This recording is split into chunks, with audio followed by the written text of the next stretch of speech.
yen tan tulus mengko sang Dyahupama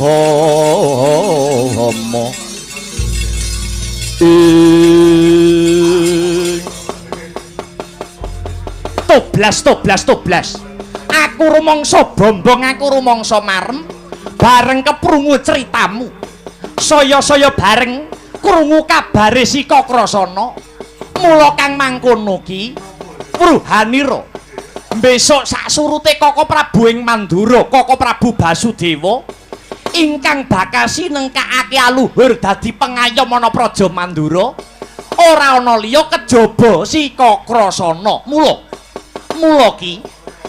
aku kepengin weruh ibarat emas aku kepengin weruh klelere ibarat endhog aku kepengin weruh dadare carane aku kepengin neter kaprawirane si Kakrasana aku kudu kepiye iki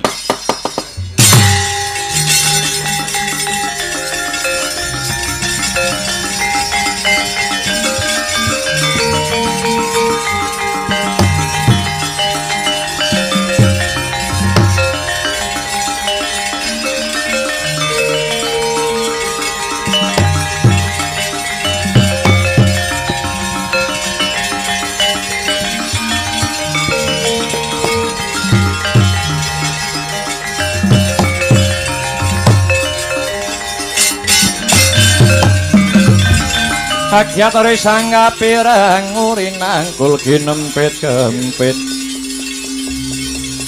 dosang retnaning dawana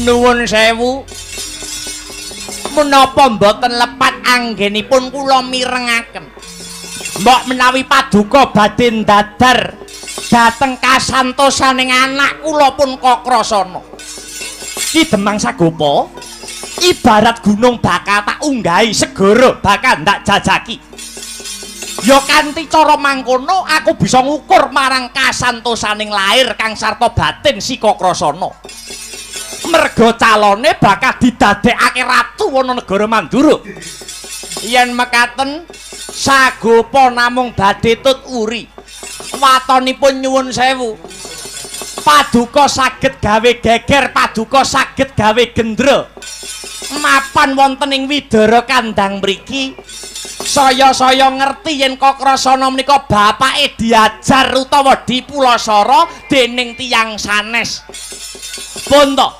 niki mengke Kakrasana mboten usah jenengan tantang tartamtu kemawon Kakrasana niki mengke bakal ngamuk punggung Suratamtaha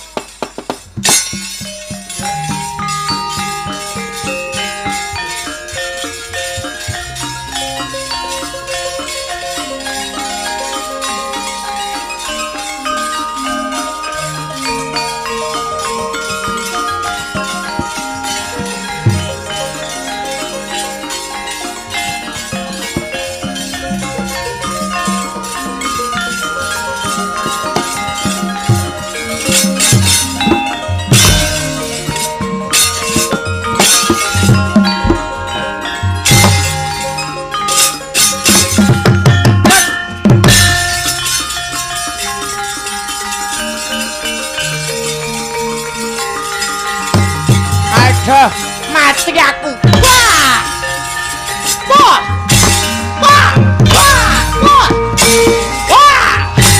wah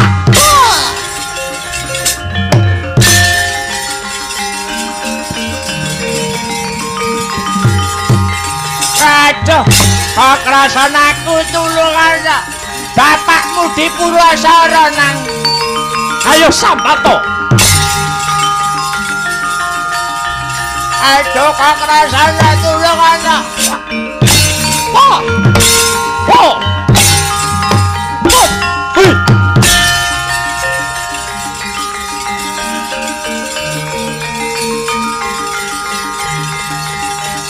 aduh yang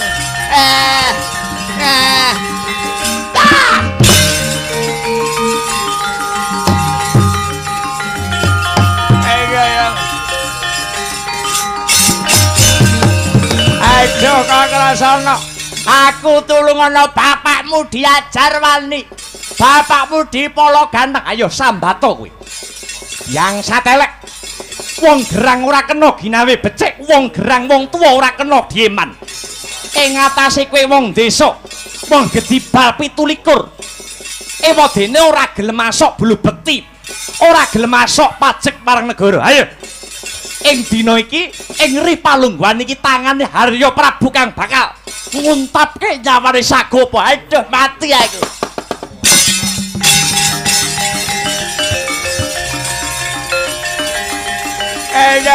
Akrasana tulungan bapak bule.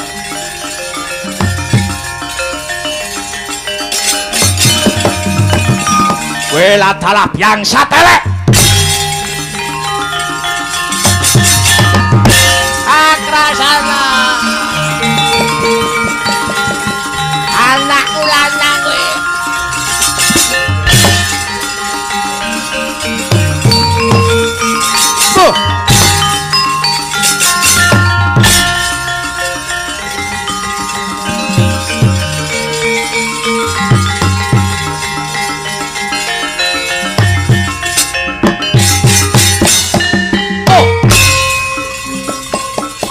Lampun sira hanggep guru kaki ati liya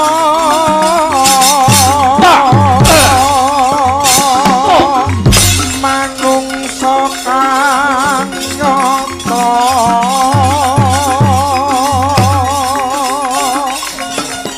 ingkang becik martabate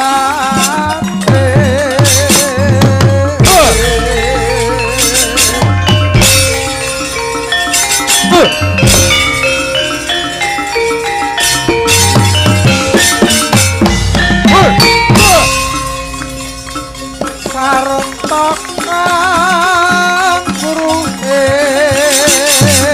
kang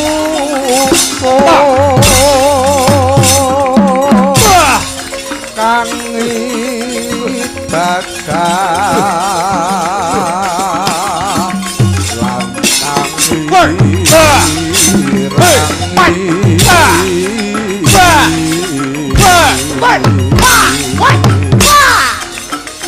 syukur oleh wong tapa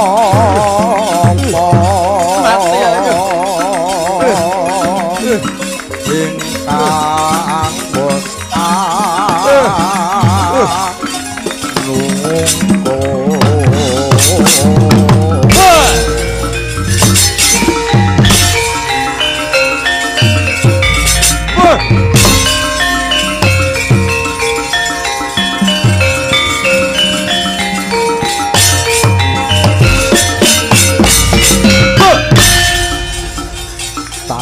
mikir papeh ing liyan ayo maju pantas sira puranana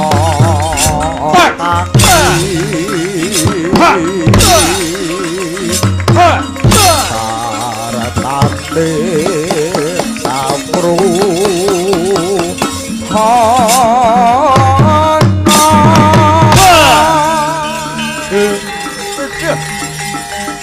mati oh say wah ta oh hey wah ayo maju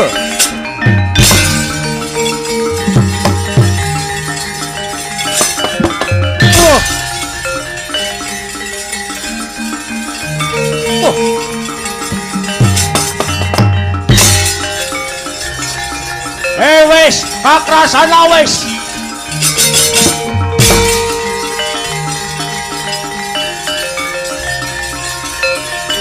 Ayo. Adoh yong. Loh. Bapa Sagopa. Wah, aku njaluk pangapura Bapa. Aku ora sengaja. Merga niate Kakrasana bakal ngayomi paring pitulung marang Bapa Sagopa nganti ora sengaja kowe tak jotos. Bapa kowe tangiya.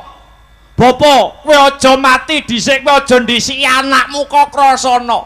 Bapa, iki tenan iki mau Kakrasana ora sengaja. Wah, Bapa Sagopa. Kaya ana wong wedok Ayuda kae sapa? Endi? Wis mangsaku. Wis tuwa kok. Wis tuwa barang kok ngerti wong wedok aya. Tuwa ira umure ngono. Aku njaluk pangapura ya Bapak. Ora sengaja aku mau njotos kowe, ora apa-apa. Nadyan sengaja karo ora sengaja rasane padha. Ning aku bungah, aku marem. Aku marem nyawang tandang kridamu anggenmu peperangan.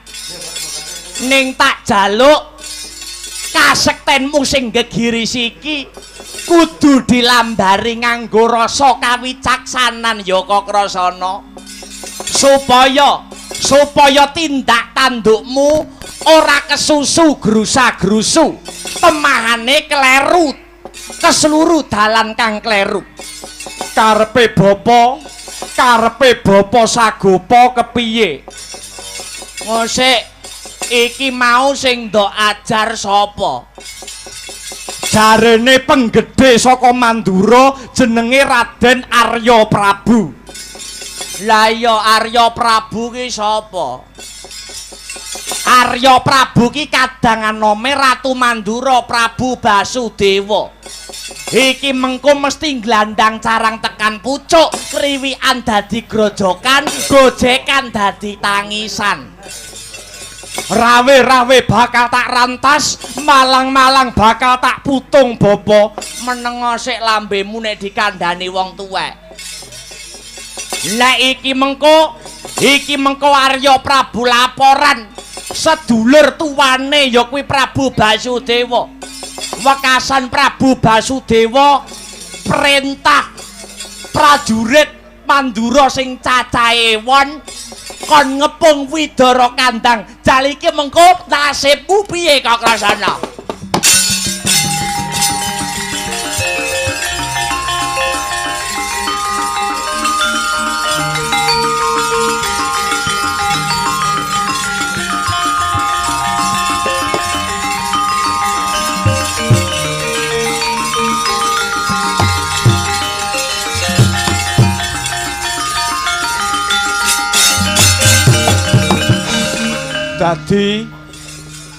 Dadi iki mengko cekak cukupe aku bakal dikeroyok wong-wong Mandura. Kowe wis genah kowe. Kowe bakal dikeroyok Kakrasana dirangket tanganmu, dipapanake ana ing alun-alun Mandura, temahan kowe bakal ditibani hukum gantung, jal pikiren. Mongko kowe rung rabi Kakrasana. Kowe rong rabi kok mati, rugi no uripmu. Njur aku kudu kepiye Bapa? Kowe gelem manut karo aku apa ora? Iya aku manut Bapa Sagopa. Nah, yen kowe manut karo bapakmu kowe bakal slamet. Kowe munggah gunung sing papane ana sak mburine. Kademangan Widara Kandang kuwi jenenge Gunung Jaladara. Gunung Jaladara lho ya, dudu Gunung Kemukus. Aku ning kono kon ngopo? Lah, ndelika ana kono ki ndelika. Ngiras-ngirus nindake semedi malah diening nyedake rasa marang purbaning Gusti Kang Maha Nasa. Ya, yen pancen mengkono aku tak njaluk pamit karo Bapa Sagopa, uga aku bakal njaluk pamit karo Ibu Sagopi. Dina iki uga Kakrasana tak munggah ana Gunung Jaladara. Sisan gawe aku tak sangu tak mbontot ora ketang, sak wadah rong wadah aku tak sangu sega saka kademangan Widara kandhang kene. Lho, kowe aja nggawa panganan. Lho, aku ora entuk mangan, ora entuk ndelik kok mangan iki piye? Kowe engko nek mangan lambemu tan wurunga kecap-kecapku krungu karo prajurit negara Mandura. Kowe kecekel prajurit Mandura, digawa ning alun-alun kowe bakal dihukum gantung. Ora kujur nasibmu. Mangan ora entuk mangan. Wong delik kok mangan. Yen ngono aku bakale nggawa banyu sing bening, tanggo sangu ngombe angkonku dedelikan. Ana ing Gunung Jaladara ya Bapak. Lho, ndelik kok nggawa ngombe iki piye? Hah? Kowe ora mangan kok nggawa ngombe. Iki mengko mesti kowe iki glegeken. Nek mu glegeken dirungokne karo prajurit saka negara Mandura, kowe konangan, kowe kecekel, digawa ning alun-alun, kowe dihukum gantung. Ora apes uripmu. Mangan ora entuk, ngombe ora entuk. Rokok piye po? Rokok entuk apa ora? Kowe iki piye to? Kowe iki wong ndelik kok nggawa rokok. Engko nek ngerokok kelukmu kedal-kedul. Wakasan kelukmu kedal-kedul kedule rokok iki kok konangan karo priyayi utawa prajurit saka negara Mandura. Kowe kecekel karo prajurit Mandura, kok rasana digawa ning alun-alun ditibani hukum gantung. Piye kowe? Mangan ora entuk, ngombe ya ora entuk, ngrokok ya ora entuk. Nek ngono aku tak ndelik ana ing Gunung Jaladara tak turu sakayangku. Wong ndelik kok turu nganggo pikiran apa ora kowe? Kowe iki nek turu ora wurunga kok krasana mesti ngorok ngono. Ngorokmu umum, ngorokmu wong ning bis ganggu rombongan. Kowe nek ngorok konangan karo prajurit Mandura, kok rasana digelandang wani, digawa ning alun-alun Mandura tibani hukum gantung. Kowe piye? Apes kujur uripmu. Mangan ora entuk, ngombe ora entuk, ngrokok ora entuk, turu ya ora entuk. Ora entuk, mangan ora entuk. Kowe ora entuk ngombe, ora entuk mangan, ora entuk turu, ora entuk ngrokok. Niyatana tirakat, niyatana prihatin, nyiksa raga memulya jiwa. Kowe ora entuk apa-apa, entukmu sambat Gusti. Sambat Gusti kang murbeng dumadi nyiksa raga memulya jiwa supaya uripe kakrasa tansah kinayawan Gusti kang murbeng dumadi. Ngono lho. Wah.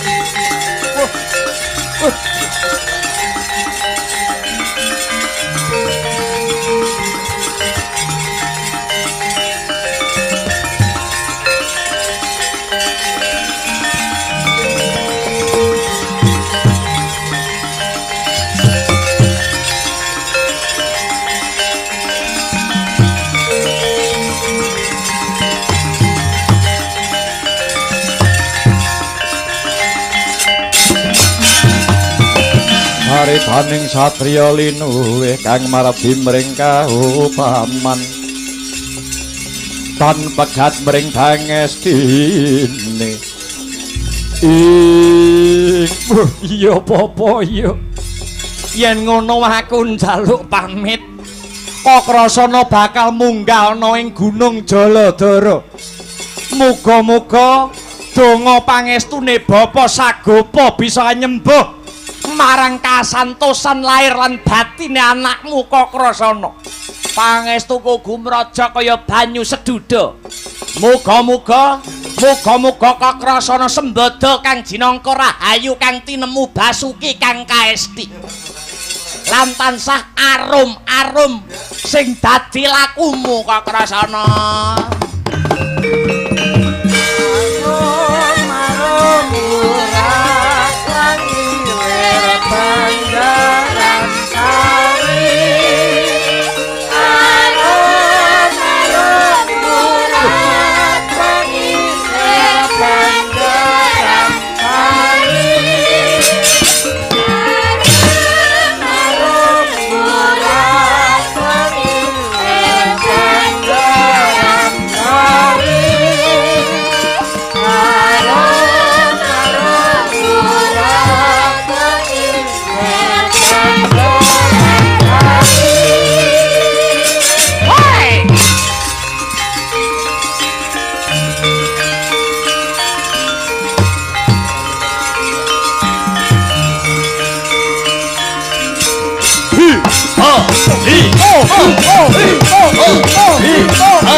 Putra Pandhawa tata gati wisaya ngendriyaksa sara marupa pawana bana margana ing ayah apa bener kowe sing jenenge Demang Sagopa inggih lakar kasinggihan ngaturaken kasugengan sarawuhipun wonten ing Kademangan Widara Kandhang mriki. Yo, diwanuhake. Iki andahan saka Kadipaten Sengkapura. Kekesete Ratu Gustiku Dipati Baswara Kangsa jenengku Kala Praceka. Jenengku Kala Pragalba. Janur Gunung Kadingaren kok rawuh wonten ing sudung kula mriki. Sumurupa ki aku tekan kene mung bakal goleki pawongan telu cacahe ya kuwi si Kakrasana, Narayana apa dene si Bratajaya. Kakrasana lan Narayana bakal tak rangket tangane tak srimpung sikile tak pocok janggane. Bratajaya bakal tak boyong. Dene si Bratajaya bakal tak boyong mapan ana Sengkapura. Awit bakal pinalakrama lan Ratu Gustiku Dipati Baswara Kangsa.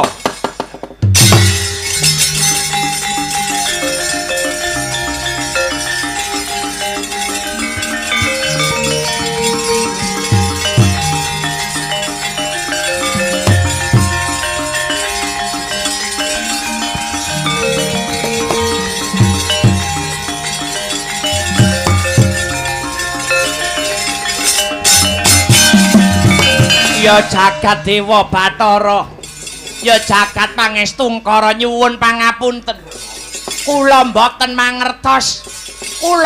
mangertos papan dunungipun tiyang tiga kala wau. Awit kula inggih dereng sumerap kaliyan tiyang tiga kala wau. Iki Demang kowe aja mangkono. Kabar wis sumebar pawarta wis warata. Kalamun bocah telu kuwi mau mapan ana ing Widara Kandhang kene. Janji kowe nutup-nutupi. Janji kowe ngayomi bocah telu kuwi mau. Aja takon dosa. Widara Kandhang kene bakal tak bumi angus. Kula mboten ngerti. Ajar wae.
Kowe wis tak pitik.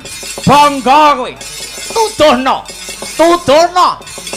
anakmu Kakrasana Narayana lan Bratajaya. Yen kowe ora gelem, kowe kelaken tak pateni. Ayo tuduhno Demang Sagopa. Kowe yen gelem nuduhke slamet sing dadi uripmu. Janji kowe ora nuduhake, wo tak kemah-kemah balung wae. Sagopi bojoku. Bratajaya kawan lunga, Bratajaya kawan lu. Lah kae bocah mlayu-mlayu kae. Weh, lah salah. Tututi. Nah.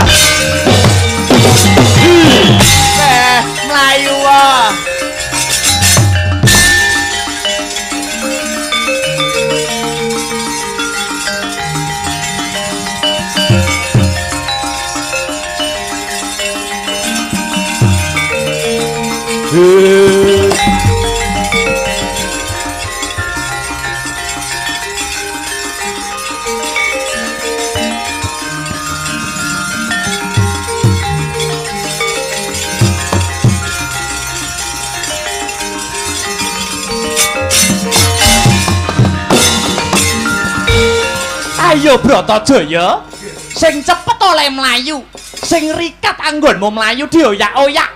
Widara kandang kahanane banget bebayani. Bebasan ki nepung makul binaya mangat.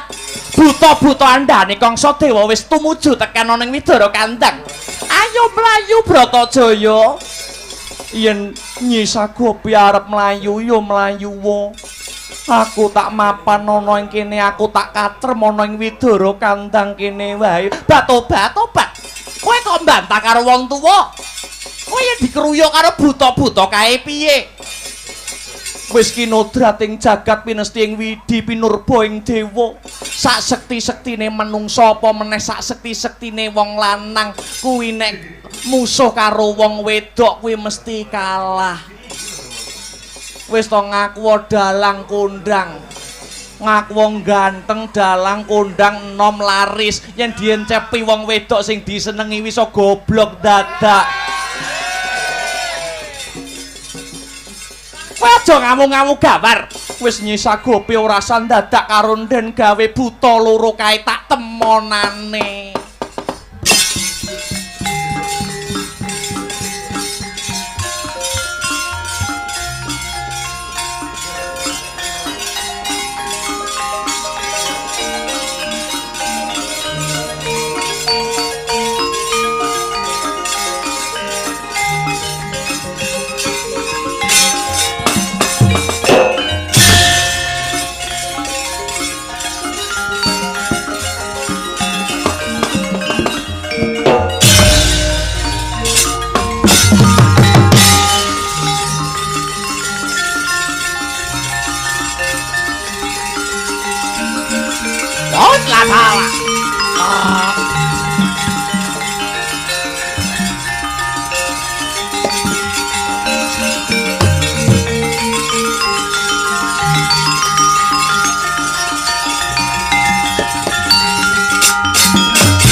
Apa bener iki sing jenenge Bratajaya?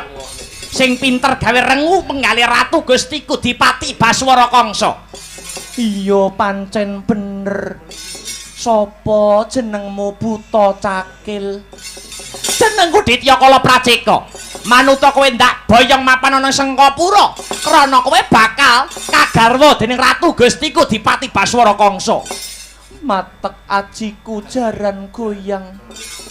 Sun goyang ana tengah latar, cemetiku sada lanang sun sabetake gunung jugruk, segara asat ndak sabetake jabang bayine Buta Cakil. Teko kedhep teko kerep, teko kedhep teko kerep, welas asih awit saka kemparenging pangeran. Esek cetet, esek cetet. Buta Cakil, upama aku kon milih timbang aku dirabi karo bosmu Prabu Kangsa, luwih becik aku luwung dirabi karo Buta Cakil. Masak sih? Masak? Iso. Mergo aku gemes karo kowe. Lambemu iso ting cringih kaya penyaronku. Kowe gelem apa ora omah-omah karo aku? Aku gelem dadi bojomu. Aku pengen besok yen rabi karo kowe ditabuhi karo kodhok ngorek. Iso. Mengko yen aku karo kowe wis omah-omah, yen wis duwe anak lanang, anake Buta Cakil karo anake Bratajaya jenengno Arya Gareng. Iya, aku mung manut ibune, Ning kocapo yen bocahe mbling, bocahe nakal, saba paran lunga paran senengane mendem. Bocahe bakal tak jewer kupinge, bakal tak ajar, bakal tak cethoti. Aja!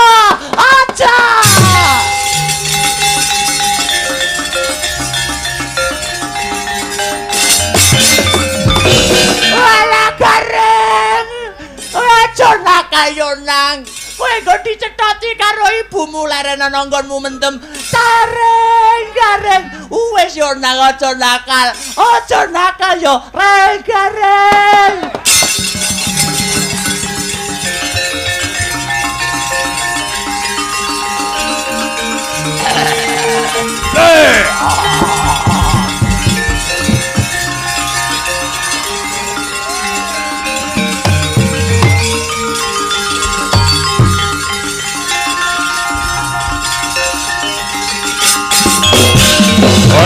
Bojleng iblis lanat padha jek-jekan ayo Bratajaya.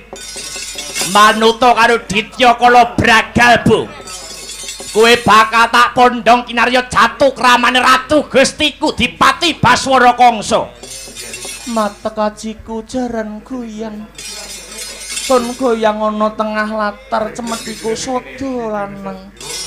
Sun sabetake gunung jugruk segara sadak sabetake jabang bayine buta glundung.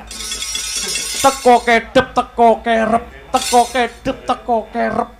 Welas asih awit saka keparenging pangeran esek cethet. Esek cethet. Upama aku oleh milih timbang aku dirabi karo Prabu Kangsa, luwih becik kok aku luwung dirabi karo buta gundul. Nadyan wujudmu barongan nanging aku percaya lamun kowe duweni kasetyan kang linuwih marang wong wadon. Kowe gelem apa ora dadi bojoku? Yen gelem ya syukur, yen ora gelem ya ora apa-apa. Lagi niya ta. Wis blawur mripat ora gelem karo kowe kuwi, aku ya genahake geleme. Ning welingku siji ya buta. Yen kowe wis karo aku wis urip bebrayan. Besok yen duweni anak wedok jenengno Pesek. Pesek iso. Celukane Tobrut.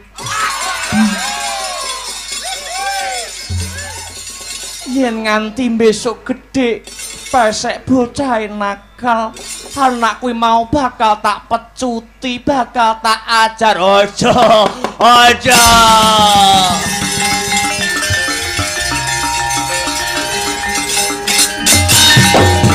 Walah sek. Kuwi aja ngrepotne wong gerang, Brut. Kowe aja nakal mengko diseneni diseneni mbokmu dipecuti mbokmu Brut.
Bratajaya, aku mlayu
ingkang mapan wonten ing Gunung Jaladara. Gunung ingkang gawat kliwat-liwat wingit kepati-pati. Jalma mara jalma mati. Parandene ana cahya sumunar padhang. Awit dayane kang nedheng Hamanguntapa. Lare karang padisan saking Widara Kandhang nenggih Sang Kakrasana nedheng semedi maladi hening.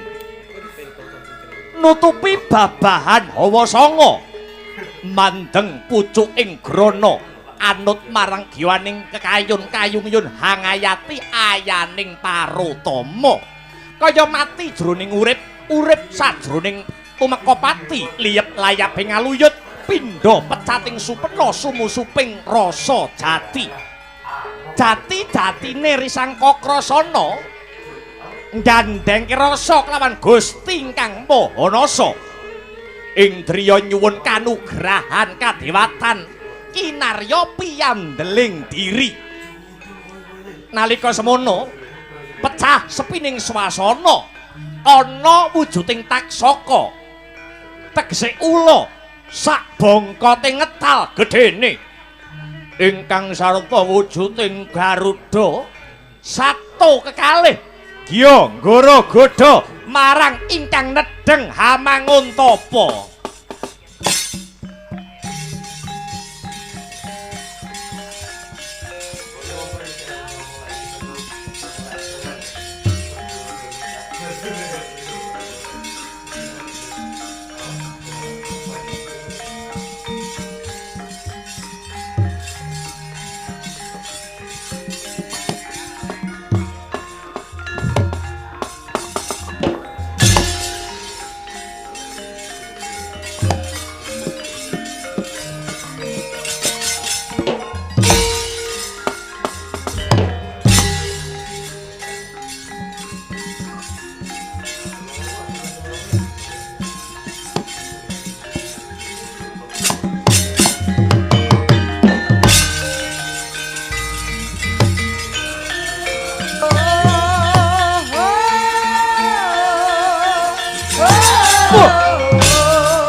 Iku saknyatane gunjang seret pinangkut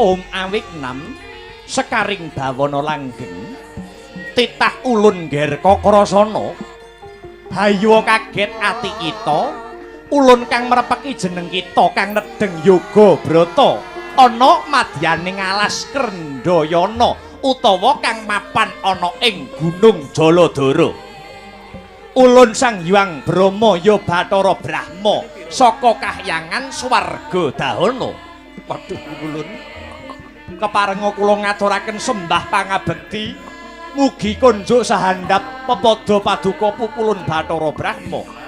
Iya Kakrasana banget panarima ulun dene pangestu ulun bae mara enggal tampanana. Kowe inggih pupulun kula pundi mugi andadosaken jimating gesang kula. Kejaba kang saka iku kulup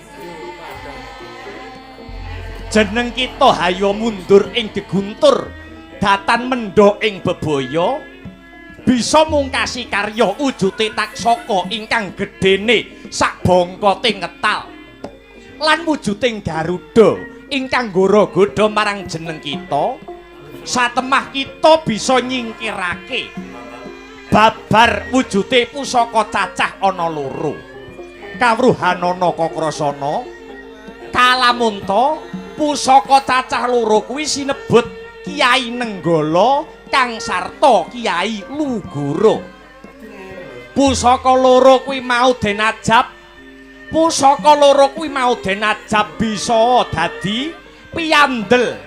Kanggo piyandel anggone jeneng kita Kakrasana ndejekake bebener lan kautaman.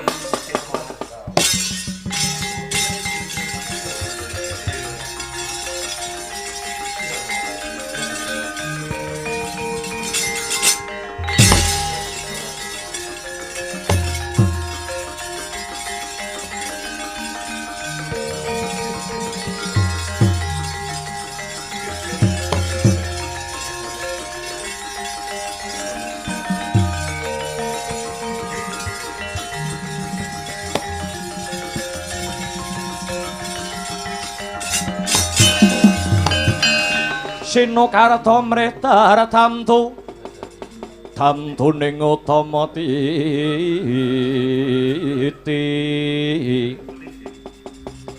tetep dadi pangobaning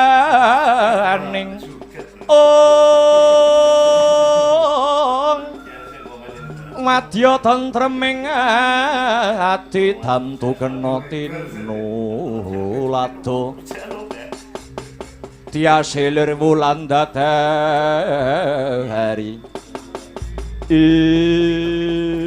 waduh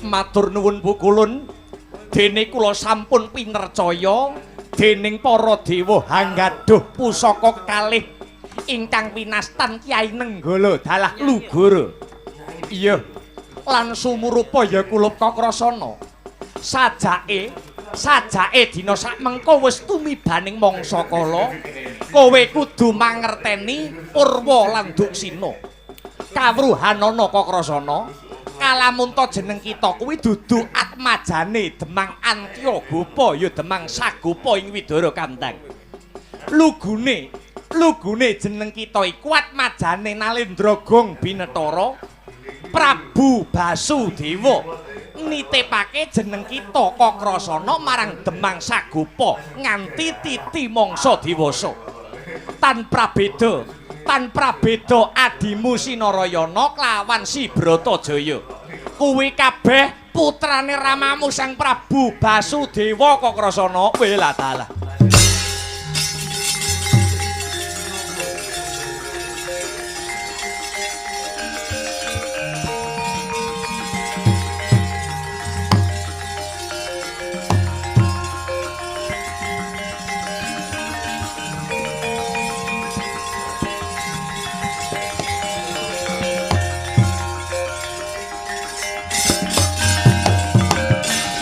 Duh kula putraning sun sira iku wis wahan sipisah lan jeneng ing waing yuwa golene ngarep dipecik sira ning praja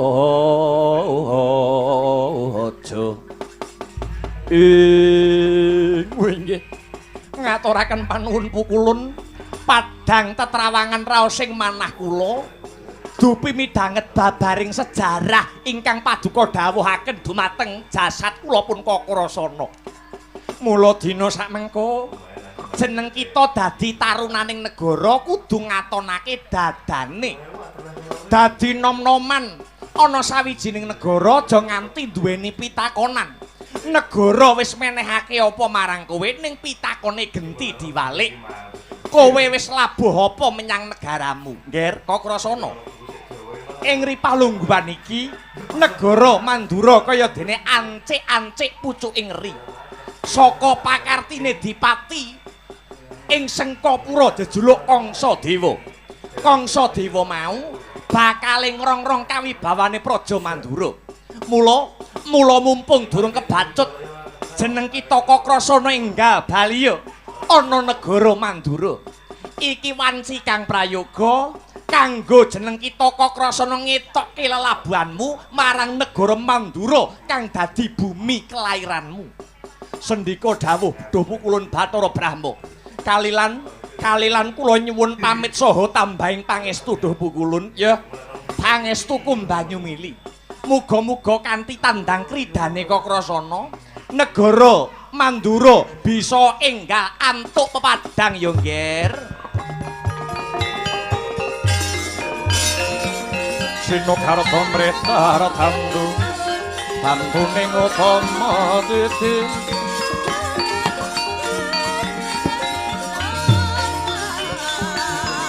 tantu kang dinulata biasa lir wulan datari lir wulan datari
Sigra tandang risang bayu siwi uri tungkul manembah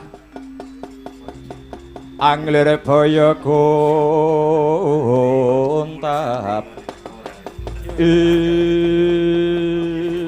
Weh ladalah ya jagat ya dewa ya Bathara weh durung suwe anggonku ngancik Gunung Saptawarga.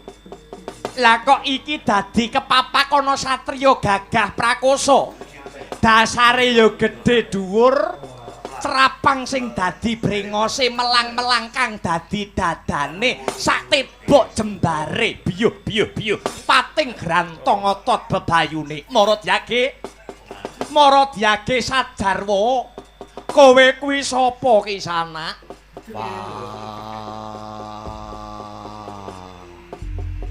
kowe tambuh karo aku. Iki bocah Sapta Arga, panenggak Pandhawa Bratasena sing dadi jenengku. Wes Kowe kok kandha nganggo tembung Pandhawa? Aku tak takon wong tuamu lanang ki sapa? Swargi Bapak Pandhu Dewayana, ibumu Kunti Talibrata. Kowe ponakanku dhewe, Ngger.